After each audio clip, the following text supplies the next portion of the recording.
Representative Andy Ogles joins us on the show via the Murphy Show hotline to talk about his efforts to find out exactly what Freddie O'Connell's doing over there in the mayor's office with regard to Immigration and Customs Enforcement and the Tennessee Highway Patrol doing the job that the Tennessee people want them to do in rooting out the lawbreakers and sending them back to their countries of origin if necessary.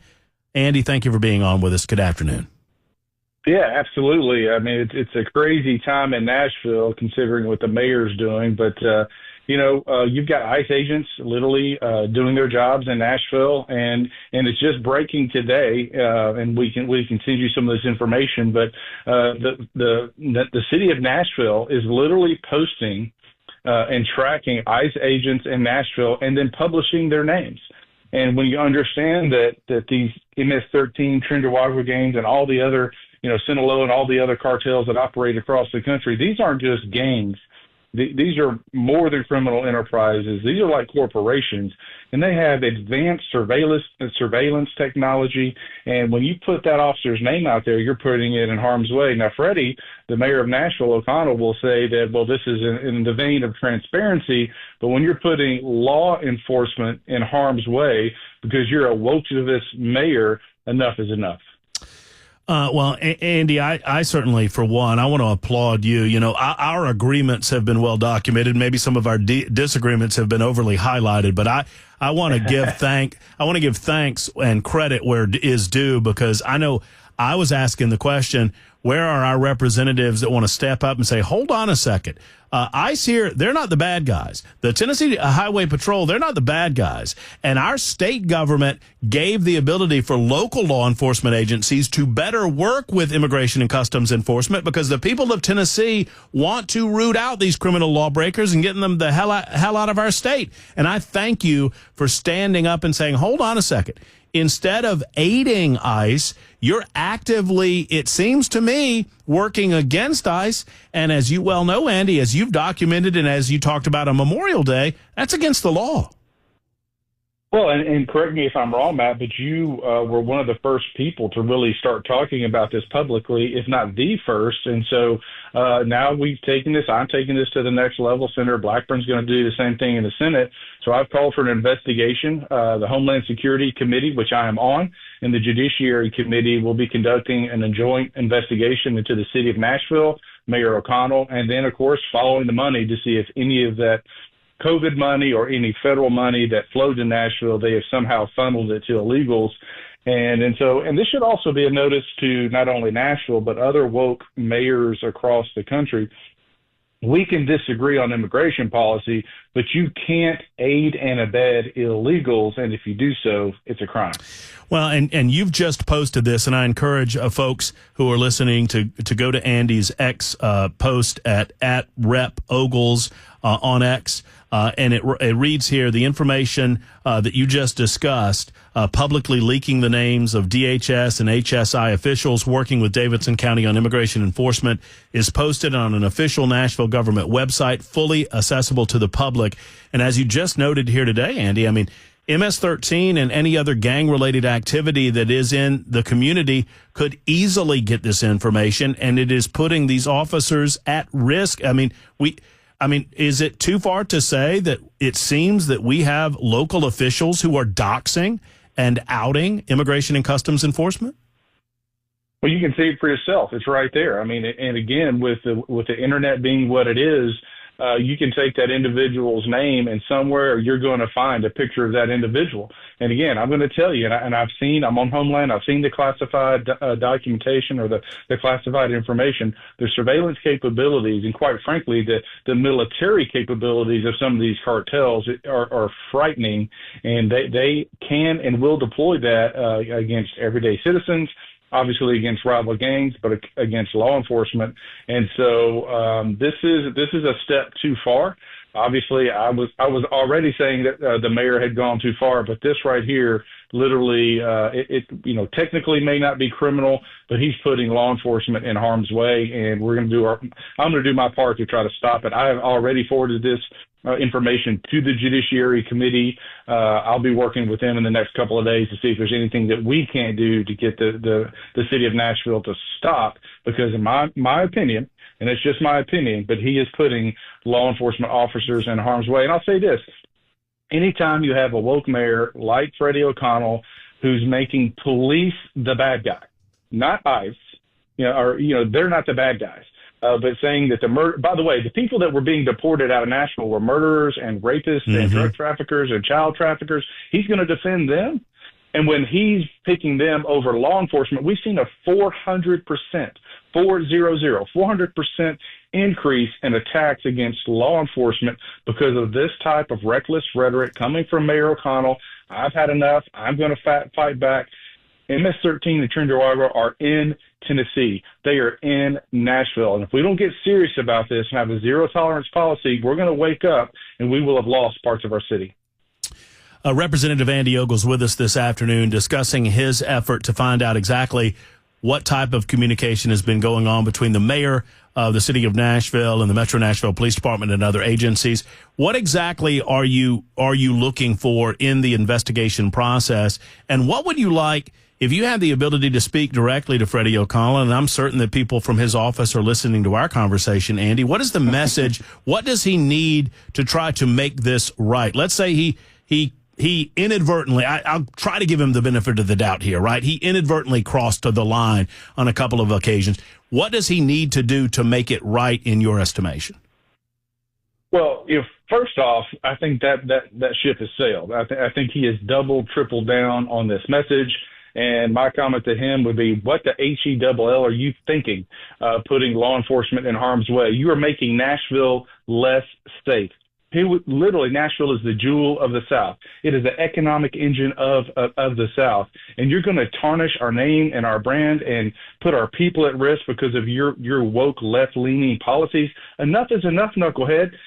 Go represent your city. Go continue economic development. Go make your schools better. Go build roads and bridges. Do the thing that you were asked to do by the American people, or the people of Nashville, rather. And if you want to be woke, then go join a community organization like Obama and go do that kind of crap. But pick your lane, buddy. Mm-hmm. But again, he's gone too far. And when I'm going to say this, and I'm going to triple down on this. He's putting law enforcement in harm's way, and everybody that's listening needs to be calling the mayor's office and telling him to quit, because, it may be, some righteous indignation on his part until some officer gets killed in the line of duty, and there's going to be criminal and civil penalties that ensue, and that should never happen.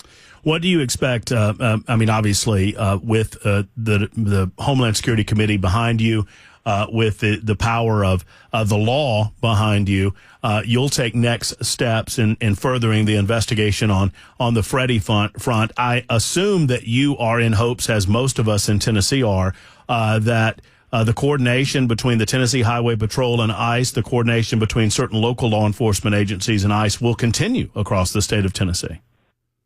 Absolutely, and we need it to. When you understand that, Nashville is a hub not only for commerce, legal commerce, it's a hub for illegal commerce. Nashville is a through point.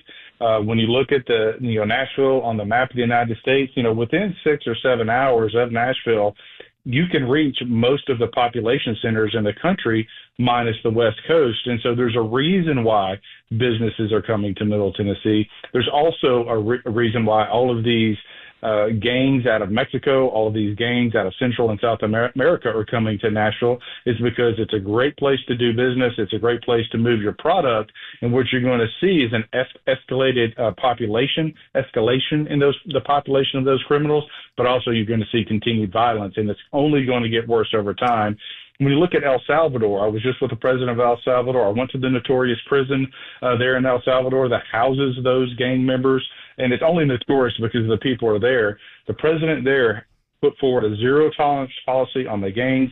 He's cleaned up his country, and this is a country he spent the last 40 years in turmoil with civil war, dictators, gang violence, and 3 years ago, you and I couldn't have walked down the streets of El Salvador. Now we can. It's going to become the jewel of Central America because of the president and what he's doing.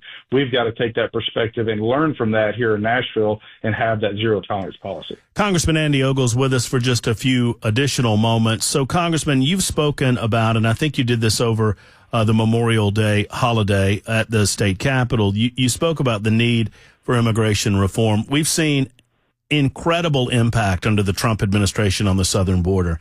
I saw a report yesterday, I'm sure you've seen the same, 96% decrease in California in illegal crossings. On the border of California, the most liberal state by many estimations in the United States of America, they've seen that level of decrease. Thank you to Donald Trump's border security policy. And so that creates an ability to turn our attention to long-term reform. Some would suggest that, you don't punish people who have been here for a certain length of time. I'm saddened for a lot of people who bought into this liberal concept that if you come illegally and lay low long enough, that all of that will go away. You and I both know that the illegality doesn't go away. But can you give us some ideas about what you're thinking along the lines of immigration reform? Because we try to be humane. We try to be human beings when it comes to these types of things. And there are a lot of people that are here illegally, sure, but have broken no other laws. What are the hopes for those people in terms of getting to a legal path and paying some form of penalty of some sort or another? What are your thoughts on this? Well, I'm a zero amnesty kind of guy. I'm sorry you came here illegally. You knew it was illegal.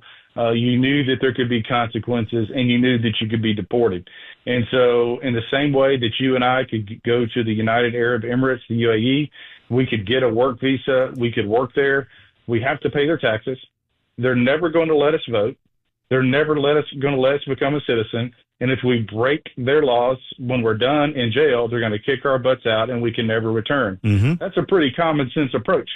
And it's the way most of the world does it. We don't have to reinvent the wheel here.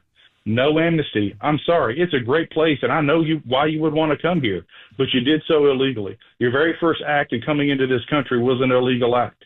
If you're working without a social security number, that is an illegal act. If you're driving without a driver's license, that is an illegal act. If you have a social security number that really isn't yours or was obtained fraudulently, that's an illegal act. I mean, the list goes on and on and on. And unfortunately, what we saw under the Joe Biden administration was a systematic invasion of this country, a lawlessness. And then on the other hand, he was also guilty of lawfare against his enemies. And so what Donald Trump has tried to come in is undo some of those wrongs. He secured the border. That's why we passed a big, beautiful bill. It wasn't very beautiful, in my opinion, but we passed it, and we'll continue to try to make it better. But that being said, we can't allow amnesty in this country. I don't care what you call it. You call it a fee, you call it a fine. No amnesty, no amnesty, no amnesty. And I will fight tooth and nail for no amnesty. In the 1 minute that we have left, you mentioned the big, beautiful bill. And I know that many conservatives in the halls of the House of Representatives kind of held the nose a little bit because it did not go far enough. Are you hopeful that the Senate brings back something that cuts into the deficit a little bit more? I'm certainly hopeful of that. I want to put some of these purple state Republicans on notice that they need to come to our side of things. We have one shot at this, in my opinion, and I think this is our shot to get our deficits in order. What are your thoughts, Andy? Absolutely. Typically, the House of Representatives is more conservative than the Senate, but this is one of those situations where the Senate's version may actually be more conservative because it's going to go further. But the House Freedom Caucus, we met with President Trump. He asked us to hold our nose and to vote for this because, they're going to be unveiling some additional cuts through that rescission process. In fact, there's a $9 billion rescission package about to come out that we'll vote on in the House. So that being said, he said, give me this runway. Let's continue to secure the border. Let's continue to fund Homeland and ICE. Let's make those tax cuts permanent for our economy. And he gave us his word that he'll continue to cut. Representative, thank you so much for spending some time with us on the Matt Murphy Show this afternoon, talking about your efforts to get to the bottom of what Freddie knew when he knew it, and did he, in fact, break the law. We look forward to the next report and the next conversation. Thank you so much, Andy. Absolutely, my friend.